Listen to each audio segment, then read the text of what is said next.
UConn, Dan Hurley, quest for the three-peat. That is obviously the first major theme of next season. But you've got another one, and it's based in the state of Alabama. Tell me about that.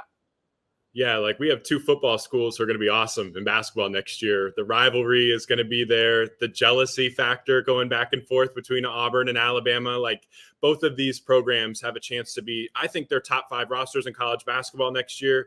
They're both going to be rivals. They both have a little bit of hatred kind of going back and forth after the Aiden Holloway decision to leave Auburn and head to Alabama. He kind of crosses enemy territory there and let a few people know about it on his way out. So the SEC is going to be a bear. I think if you're trying to build or find those teams that could potentially knock UConn off, it's probably one of the teams in the SEC.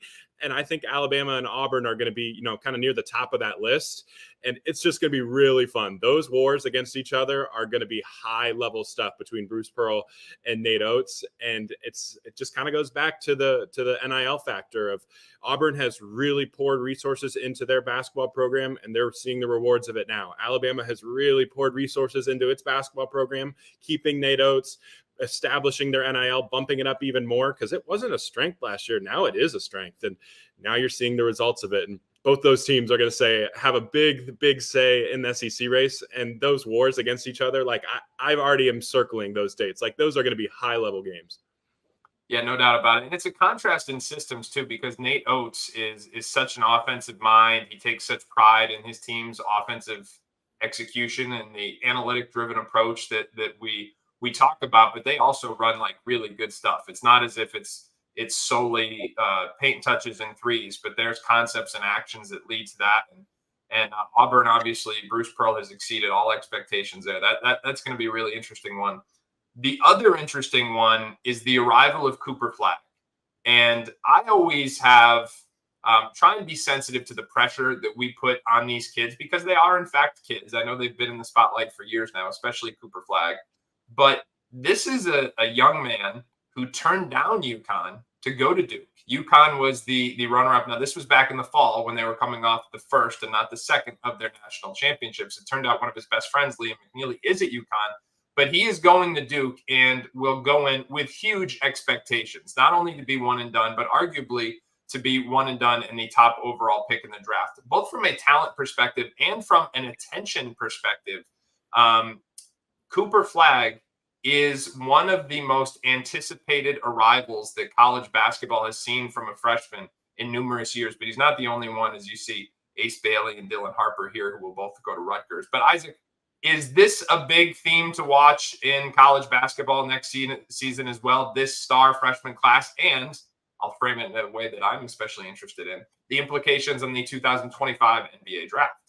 Yeah, I mean, if you just look at like my All-American team from last year, there was no freshman on it. Like there wasn't. Like there were good freshmen, the Rob Dillinghams, the Reed Shepard, Jared McCain. Some freshmen had good years, but they weren't like program changing type of freshman. And I wonder if this class of 2024 is going to have a chance to be one of the special ones that comes through and give this college basketball is older, but give them a little bit of a new blood, this new juice coming in. And Flag's obviously a huge part of that. He's going to be an elite defensive prospect from the moment he steps on campus at Duke. But I think his game offensively, you're going to see a lot of really special things with him. And I think everybody's just curious of just how good he might be. But there's just so many of them. Like I think Dylan Harper heading to Rutgers has a chance to be like a plug and play, maybe first team all Big Ten type of guard from the get-go. Yeah. He is just huge, enormous, great in pick and rolls. Like I could see him having an awesome year. And you go down the list, all of these freshmen, not only are they talented, but they're walking into really good situations too. Like I think VJ Edgecombe walking into Baylor, that's a great situation where we've seen freshmen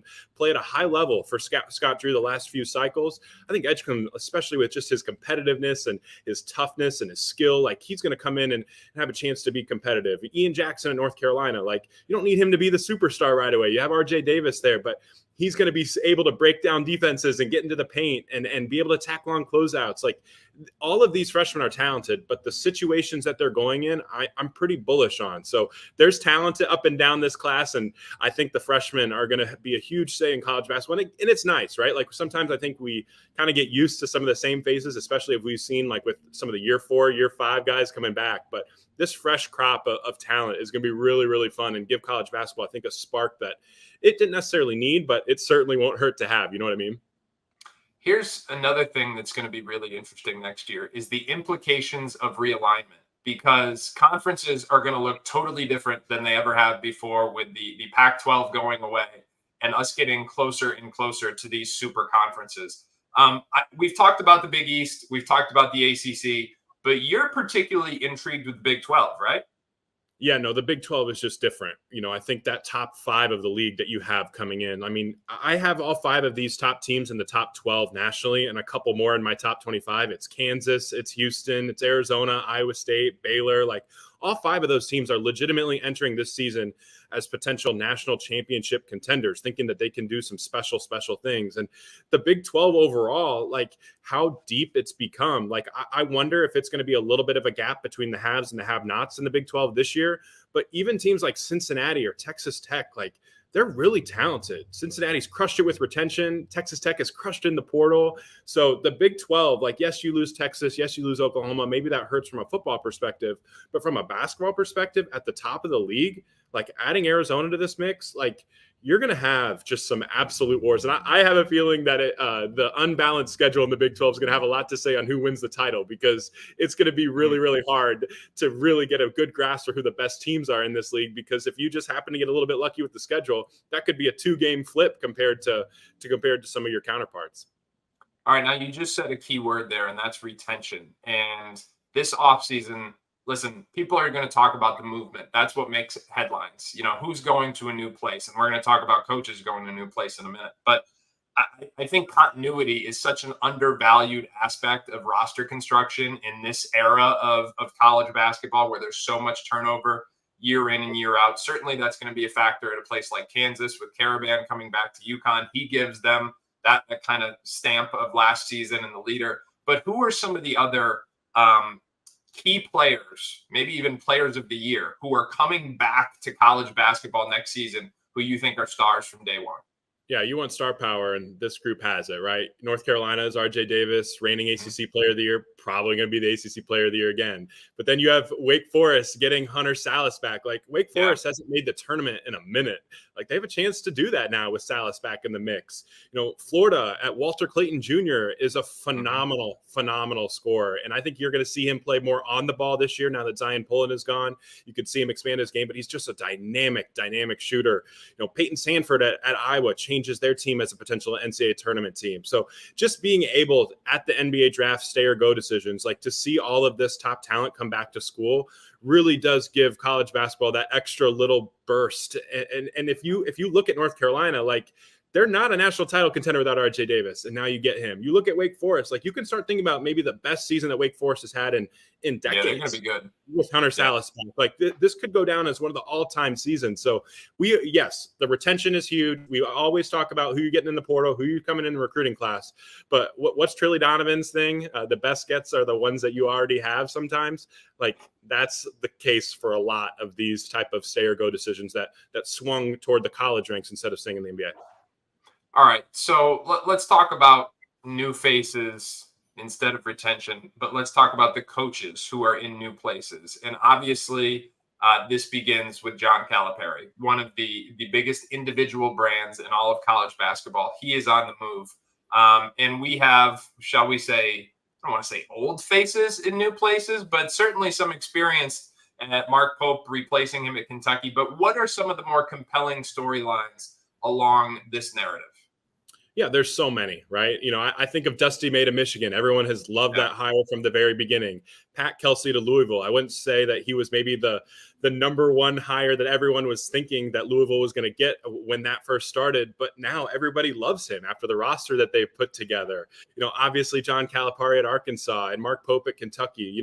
This was arguably the craziest coaching carousel that I can remember. There were 67 different head coaching moves in this cycle alone.